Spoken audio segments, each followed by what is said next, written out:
Bonsoir à toutes et à tous, bienvenue dans Libre Ensemble, votre rendez-vous de la laïcité. Cher Monsieur Germain, j'ai laissé s'éteindre un peu le bruit qui m'a entouré tous ces jours-ci avant de venir vous parler un peu de tout mon cœur. On vient de me faire un bien trop grand honneur que je n'ai ni recherché ni sollicité. Mais quand j'ai appris la nouvelle, ma première pensée, après ma mère, a été pour vous. Sans vous, sans cette main affectueuse que vous avez tendue au petit enfant pauvre que j'étais, sans votre enseignement et votre exemple, rien de tout cela ne serait arrivé. Je ne me fais pas un monde de cette sorte d'honneur, mais celui-là est du moins une occasion pour vous dire ce que vous avez été et êtes toujours pour moi, et pour vous assurer que vos efforts, votre travail et le cœur généreux que vous y mettiez sont toujours vivants chez un de vos petits écoliers qui, malgré l'âge, n'a pas cessé d'être votre reconnaissant élève. Je vous embrasse de toutes mes forces. Albert Camus, lettre à son instituteur, M. Germain, le 19 novembre 1957, après avoir reçu le prix Nobel de littérature. Libre Ensemble, Vinciane Colson, Jacques Nizat. Suite à l'attentat de Conflans-Sainte-Honorine il y a quelques jours et la décapitation en rue de Samuel Paty, professeur d'histoire-géographie, nous revenons ce soir avec un peu de recul sur les difficultés d'être enseignant aujourd'hui. Les difficultés parfois de défendre dans ces cours la laïcité, la liberté d'expression et le vivre ensemble. Au-delà de l'émotion et de la tristesse devant le drame qui a frappé la France, cet attentat a une lourde portée symbolique. Il pose en effet la question de la liberté d'exercer le métier d'enseignant. Il nous semblait important de rappeler ce soir le travail indispensable, crucial même, que bon nombre d'enseignants font au quotidien, en Belgique, en France et ailleurs, contre l'intolérance, contre la violence aveugle et pour la liberté d'expression. Et pour en discuter, j'ai le plaisir d'accueillir en studio deux invités. Déjà, bonsoir à tous les deux et merci d'avoir accepté notre invitation. Alors, tout d'abord, Anne Dawans, vous êtes professeure de philosophie et citoyenneté dans un atelier et vous alertez déjà depuis quelques temps sur la difficulté d'enseigner certaines thématiques en classe. Et alors, Jean Leclerc, vous êtes professeur de philosophie à l'Université catholique de Louvain et par ailleurs administrateur du Centre d'action laïque. Et alors, on entendra aussi dans l'émission d'Anne Lecoq, qui est maître de conférence à l'école de santé publique de l'Université libre de Bruxelles, responsable académique aussi du certificat d'université en société et laïcité. Et lui aborde les questions éthiques dans ses cours liés à l'avortement, l'euthanasie notamment, et des sujets délicats parfois abordés, nous en parlera. Alors Jean Leclerc, ce tragique événement rappelle finalement une fois de plus la nécessité d'être unis autour de valeurs communes, démocratiques, respectueuses des droits et des libertés de chacun. Oui, absolument, et je vous remercie de consacrer une émission à ce sujet et à cette affaire d'une extrême gravité. La focalisation sur la crise sanitaire fait que, en réalité, en Belgique, nous n'en avons pas beaucoup parlé, alors que c'est une affaire qui est extrêmement grave et extrêmement sérieuse. Alors, ce qui me semble être véritablement remis en cause, en question, c'est bien entendu l'état de droit, c'est le fonctionnement de nos démocraties, et c'est aussi, dans ce cas très précis, la liberté d'expression et la liberté d'enseigner. Et c'est aussi, bien entendu, le rapport entre une conviction, et je crois qu'ici, il faut la nommer, c'est l'islam, et un acte barbare, qui n'est pas un acte anodin. C'est pourquoi je ne suis pas d'accord quand on parle d'une violence aveugle. C'est une violence calculée. Elle est particulièrement organisée. On voit qu'avec les premiers éléments de l'enquête, rien n'est laissé au hasard dans cette affaire. Il y a des réseaux, il y a une organisation qui est derrière tout cela. Et donc, c'est une barbarie et qui fonctionne avec un acte religieux, la décapitation. Et il faut aussi revenir à ce que dit ce criminel tchétchène dans l'acte dans lequel il revendique sa décapitation.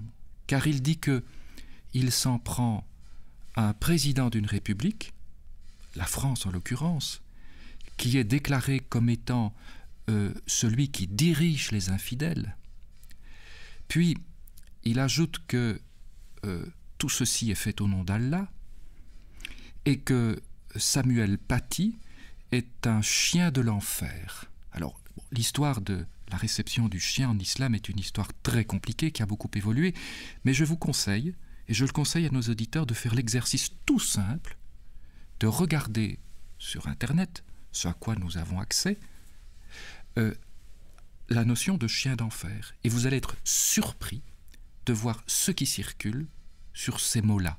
Et ce qui est, en définitive, et on va sans doute y revenir dans la discussion, parce qu'on va parler des réseaux sociaux, parce qu'on va parler d'une information non critique et qui est accessible à tous.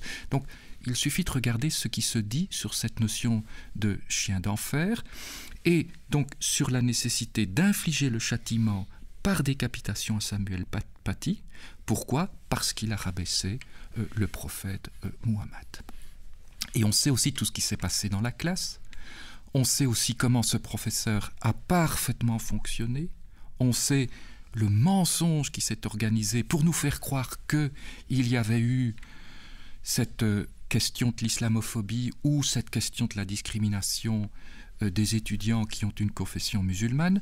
Tout ça est faux, tout ça est donc organisé, et voilà pourquoi je dis donc que les valeurs qui sont en cause, qui sont remises en cause dans cet acte barbare de décapitation, dans cette violence et dans cette haine calculée, ce sont nos droits humains, c'est le fonctionnement de nos libertés et de nos démocraties, c'est la liberté d'expression, en ce compris la liberté de caricaturer, et c'est une vieille histoire. C'est une vieille histoire qui percole depuis très longtemps et depuis pratiquement que l'homme est homme. Et donc c'est cette liberté-là notamment, c'est cette liberté de croire et cette liberté de ne pas croire, cette liberté de changer de religion, cette liberté de ne pas en avoir. Et alors bien sûr, ce dont on va parler aujourd'hui avec ma collègue, c'est la liberté d'enseignement. Et ce qu'il faudra donc faire maintenant, en plus du soutien à donner aux enseignants et aux enseignants que nous sommes, c'est de ne pas nous autocensurer et de continuer à faire ce travail avec les outils qui sont les nôtres, par exemple dans la Fédération Wallonie-Bruxelles, ce décret de neutralité, voilà, qui nous dit effectivement que oui, il y a la liberté d'expression et que l'on ne doit pas heurter l'élève sur le plan de ses convictions propres, et c'est là évidemment tout un travail qui est à faire, mais c'est à ça que nous allons devoir nous atteler avec ce drame terrible qui est arrivé en France et sur lequel malheureusement beaucoup ont fermé les yeux. Alors justement, on va vous donner la parole à Anne Douwans, donc vous êtes professeur de philosophie et de citoyenneté. Est-ce que vous constatez une difficulté d'aborder certains sujets avec vos élèves, quels que soient les sujets d'ailleurs, mais est-ce que vous la constatez vraiment sur le terrain ? Oui, je la constate sur le terrain, mais pas sur le point de vue religieux. J'ai donné cours dans différents athénés, dans différentes autres écoles secondaires également. Quand j'arrive dans certaines écoles, dans certaines classes, oui, les élèves dits musulmans parfois se mettent un petit peu en défensive. Mais je précise directement au début du cours qu'un cours de citoyenneté, je respecte chacun de leurs sentiments religieux ou le fait qu'ils n'aient pas de sentiments religieux. Et je tente de leur démontrer. Une fois qu'ils ont compris qu'effectivement, en tout cas, qu'ils ont une certaine confiance, je trouve on obtient des discussions vraiment très intéressantes. Alors parfois, effectivement, il y a des phrases qui sortent et qui démontrent leurs croyances, mais je l'ai aussi fait par rapport à d'autres élèves. Quand il a été question de déboulonner les statues, par exemple, j'ai des élèves qui sont venus, madame, ils veulent déboulonner les statues. Alors, est-ce que ce sont des élèves qui ne sont pas forcément attachés à une religion spécifique, mais c'est quand même à des valeurs judéo-chrétiennes. Je pense à ça parce que c'est la même chose si on parle de sapin de Noël qui n'apparaîtrait pas sur les grandes places et autres.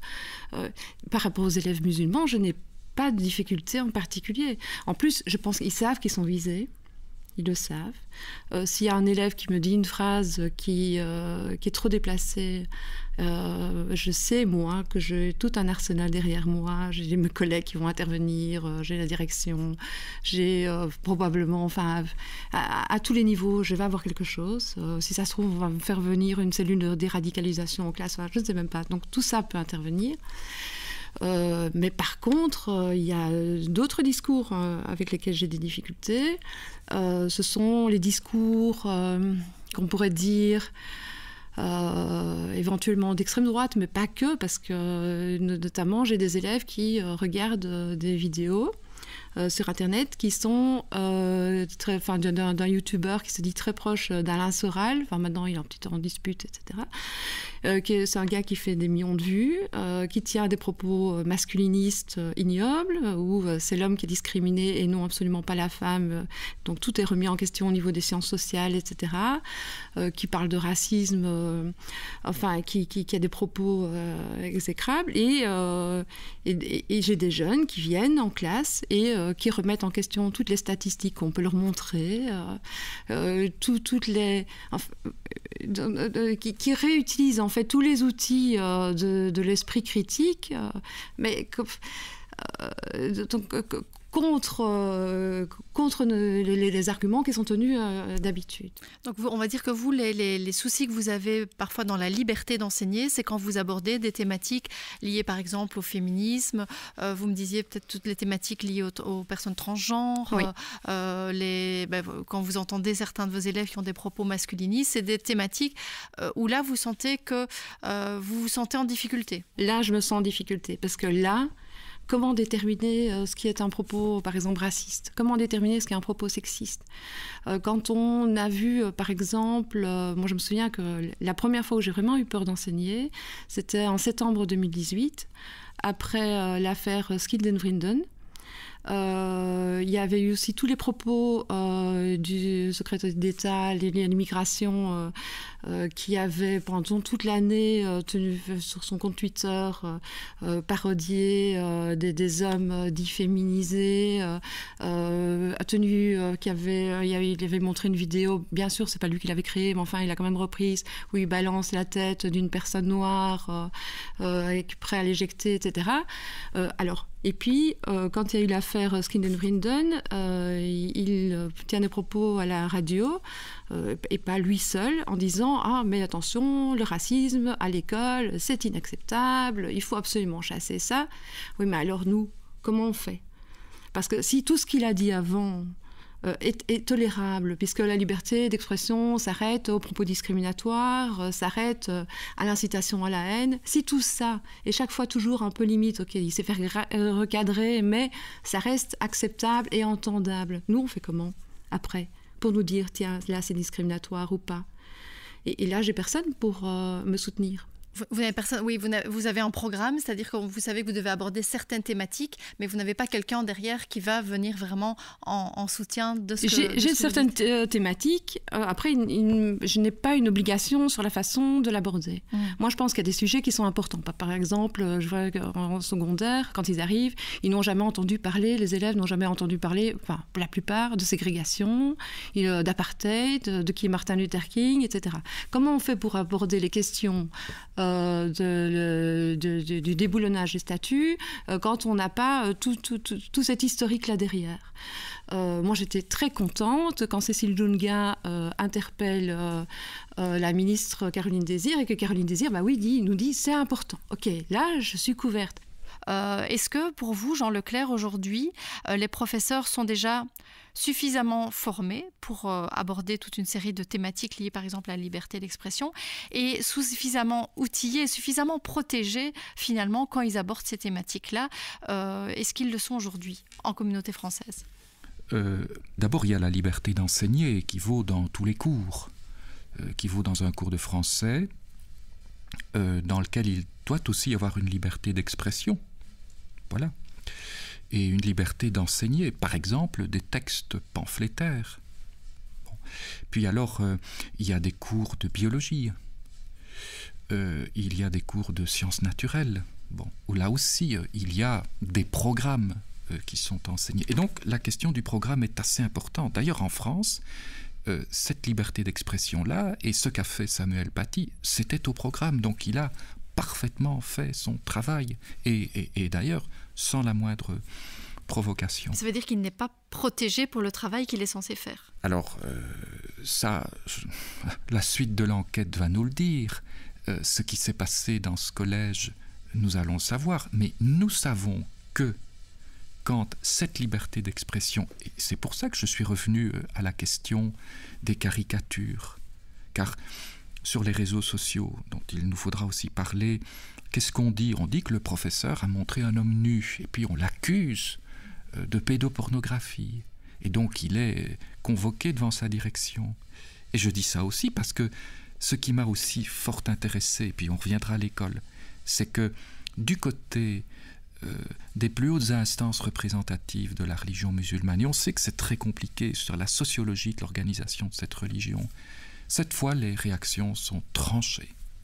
Mon ami Rachid Benzine a écrit un papier dans Le Monde pour nous dire que la grande majorité des mosquées étaient infestées par le salafisme. Il a osé le dire. Le recteur de la grande mosquée de Paris, je vous invite à lire son entretien dans le Nouvel Observateur de cette semaine, parle d'un déni. Et mon immense ami Radouane Atia a donné cette semaine dans la Libre Belgique une carte blanche, à la fois d'une très grande honnêteté et d'une très grande fermeté. Et donc, quand je disais tout à l'heure, nommons pour soutenir nos concitoyens de confession musulmane qui veulent, parce qu'ils sont laïcs, parce que la laïcité, c'est aussi permettre à des gens qui ont une conviction de pouvoir vivre pleinement cette conviction dans la cité. Ne l'oublions jamais, la laïcité n'est pas quelque chose d'anti-religieux. Mais donc, soutenons-les avec eux en nommant, voyez-vous. Voilà. Alors, pour le coup, pour revenir à l'école,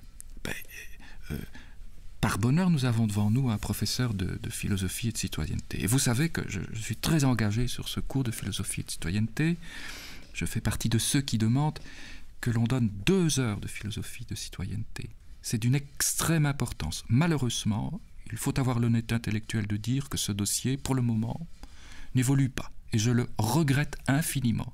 Je veux donc dire par là qu'avoir un cours de philosophie de citoyenneté, c'est un lieu idéal pour travailler cette question de la liberté d'expression. C'est un lieu idéal pour se demander ce que veut dire, sur le plan sociologique, sur le plan psychologique, sur le plan des sciences des religions, sur le plan des croyances, aussi de l'histoire des croyances et de la science de nos croyances, pourquoi nous avons droit à cette liberté d'expression et pourquoi, avec cette liberté d'expression aussi, nous n'avons absolument pas le droit d'ironiser, de nous moquer des personnes en tant que telles. Voilà. Et donc, dans l'école, un programme, mais le programme du cours de philosophie et de citoyenneté est un programme déjà bien charpenté, un cours de philosophie et de citoyenneté avec des maîtres dont vous savez, je l'ai dit suffisamment aussi ici, qui devraient être formés. J'ai proposé que l'on crée un master en philosophie et citoyenneté, parce que si l'on veut enseigner correctement, il faut des maîtres. Et voilà, on n'enseigne pas la mathématique n'importe comment, on n'enseigne pas les sciences biologiques n'importe comment, donc il nous faut des maîtres. Pourquoi ? Parce que nous venons de le voir, avec ce que dit ma collègue, ce sont des matières qui sont extrêmement compliquées. On ne peut pas dire n'importe quoi, on ne peut pas faire n'importe quoi. Et donc, philosophie et citoyenneté, il y a l'histoire, il y a le droit aussi. N'oublions pas qu'il y a toute la question du droit. Et je pense que nos enfants devraient avoir quelques éléments de droit aussi pour pouvoir se sortir intellectuellement de toutes ces affaires. Et donc, je vais conclure par là la réponse à votre question. J'étais un peu long, pardonnez-moi, mais pour que dans ce cours de philosophie et de citoyenneté, la raison fonctionne. La raison, pas les croyances et les convictions, mais pour que la raison fonctionne, et parce que la raison, je le crois, est universelle, pour que nos enfants, nos élèves, l'étymologie du mot est importante, hein, ce sont des gens que l'on élève, n'est-ce pas ? Bon, nous avons été élevés à un moment donné dans cette école qui est une école obligatoire, eh bien, pour que ces enfants, ces jeunes adolescents soient élevés et qu'ils accèdent aux usages de la raison critique.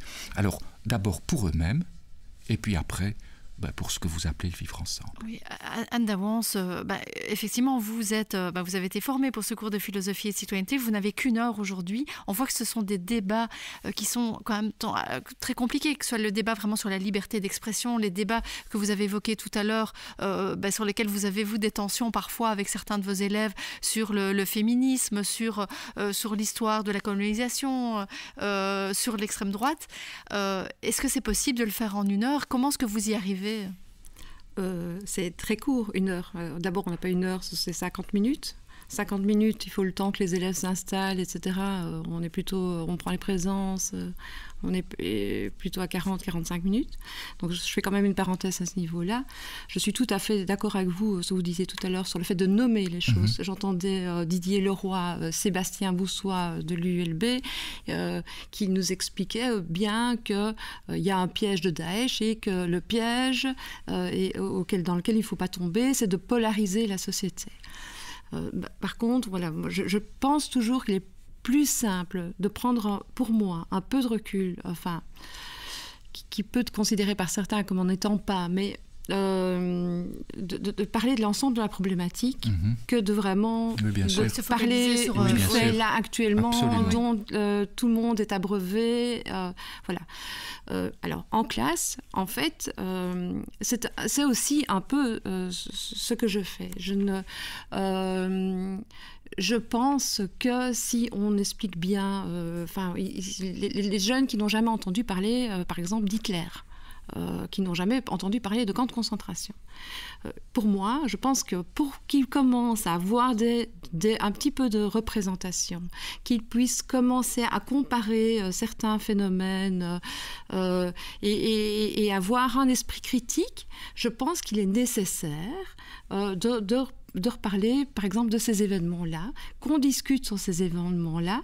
Du coup, les événements sont un peu plus détachés pour eux. Par exemple, si on parle de la ségrégation aux États-Unis et autres, il y a une distance qu'ils peuvent mettre. Ils peuvent, du coup, je pense, élaborer un peu plus facilement leurs pensées, avoir plus de facilité à mettre des mots. Et puis alors là, commencer à comparer éventuellement, avec ce qu'on vit, quels sont les faits actuels. Alors, je vous l'avais dit en introduction, je voudrais juste laisser la parole quelques minutes à Dan Lecoq, donc, qui est maître de conférence à l'École de santé publique de l'Université libre de Bruxelles, et qui lui aussi aborde toute une série de thématiques avec ses étudiants infirmiers notamment, et c'est parfois assez compliqué, on l'écoute. Aborder des questions de nature éthique, et en particulier quand elles peuvent être questionnées ou questionner des croyances, est une difficulté pour les enseignants. Encore une fois, je pense quel que soit le niveau dans lequel ils enseignent, jusque dans l'enseignement supérieur. Et ça, c'est une surprise encore que j'ai eue il y a quelques années quand même, parce qu'on pourrait s'attendre que de la part d'étudiants qui ont quand même déjà un parcours scolaire déjà bien long derrière eux, une douzaine d'années de scolarité obligatoire, qu'il y ait une certaine forme de maturité par rapport à la façon de travailler sur ces questions, de pouvoir être un peu bousculé sur ces questions-là, mais en fait, pas du tout. Mais par exemple, effectivement, ça nous intéresserait de voir sur quel type de sujet vous avez des réactions étonnantes, des réactions, en tout cas des sujets difficiles à aborder. Je discutais pas plus tard qu'hier avec un collègue, Fabien Dafoun, que je salue en passant, qui est sociologue et qui enseigne aussi à la Haute École libre de Bruxelles, Lilia Prigogine, comme moi, par ailleurs, et qui me racontait que dans certains auditoires, il n'était pas facile d'aborder avec des futurs professionnels, pourtant futurs travailleurs sociaux, des questions liées à l'égalité de genre, des questions liées à la famille, et pourtant on devrait pouvoir s'attendre de la part de futurs travailleurs sociaux à avoir une attitude neutre, une attitude laïque par rapport à ces questions. Et les croyances et les convictions personnelles de ces étudiants envahissent les auditoires et prennent le pas parfois sur le discours de l'enseignant, qui lui prône ces attitudes neutres et cette approche laïque des questions de santé et de travail social. On trouve des étudiants sur des parcours universitaires à l'école de santé publique qui, quand on aborde notamment des questions liées à la prévention des assuétudes, des collègues évoquent le fait qu'en discothèque, par exemple, on installe des fontaines à eau pour permettre aux personnes qui consomment de la méthamphétamine de s'hydrater, tout simplement pour éviter les conséquences des overdoses. Et on a des étudiants de master qui prennent la parole pour dire mais finalement ces gens sont des drogués, est-ce qu'on doit vraiment les aider? Vous voyez pourquoi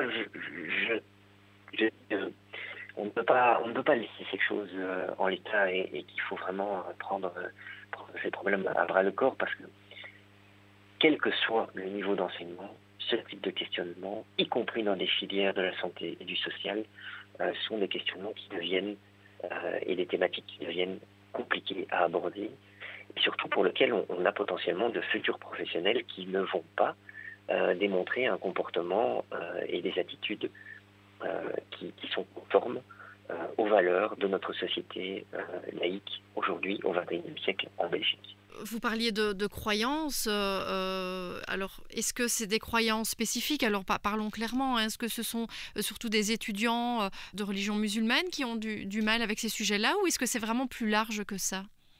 Je pense que c'est plus large. Je pense qu'effectivement, certains étudiantes de confession musulmane expriment ces sentiments. Le nier serait nier l'évidence, mais on a également des étudiants qui professent notamment des convictions naturgénistes, avec lesquelles on rencontre ce type de difficultés aussi, et également des étudiants qui ne se proclament pas d'une conviction particulière, mais qui affirment des choses de façon très péremptoire, des positions très péremptoires par rapport à certaines situations. Alors, quand on est enseignant et qu'on a face à soi ce type de discours, comment réagir et comment vous faites, vous, pour parvenir à passer au-dessus de ça? C'est un questionnement qui, pour moi, mérite d'être approfondi et pour être approfondi par le monde de la laïcité.